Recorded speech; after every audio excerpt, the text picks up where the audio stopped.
Hello दोस्तों, चलिए फिर से मैं आप लोग के सामने एक बहुत ही सुंदर बेटी विवाह गीत लेकर आई हूँ। तो आप लोग लास्ट तक जरूर सुनिएगा और अच्छा लगे तो एक लाइक शेयर कमेंट करना ना भूलिएगा। तो चलिए मैं सुनाती हूँ आप लोगों को। पापा की खेतवा में उपजे हरा दिया, भैया बैठले राखवा, भैया बैठले राखवा। पापा के खेतवा में उपजे हरा दिया, भैया बैठले राखवा। पापा की आगवा हो झोंखेली मम्मी, अब बेटी भइली सयान, अब बेटी भइली सयान।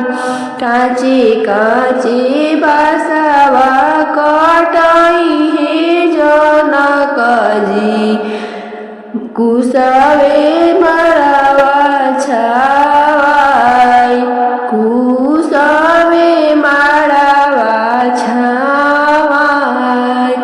चौके पर बैठल बेटी सिया सुंदरी, हलदी चढ़ेला सिरमा। चौके पे बैठेली बेटी हो सुंदर बेटी, हलदी चढ़ेला सिरमा।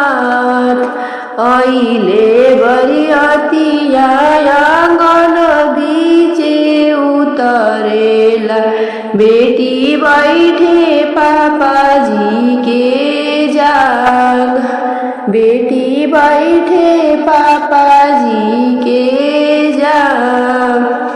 आमा के रोवाले हो भिजेला चरावा, पापा के रोले सिर पाग, पापा के रोले सिर पाग। आजू दुलारी बेटी भइली पराई, सुन भइले घरवा दुआर, सुन भइले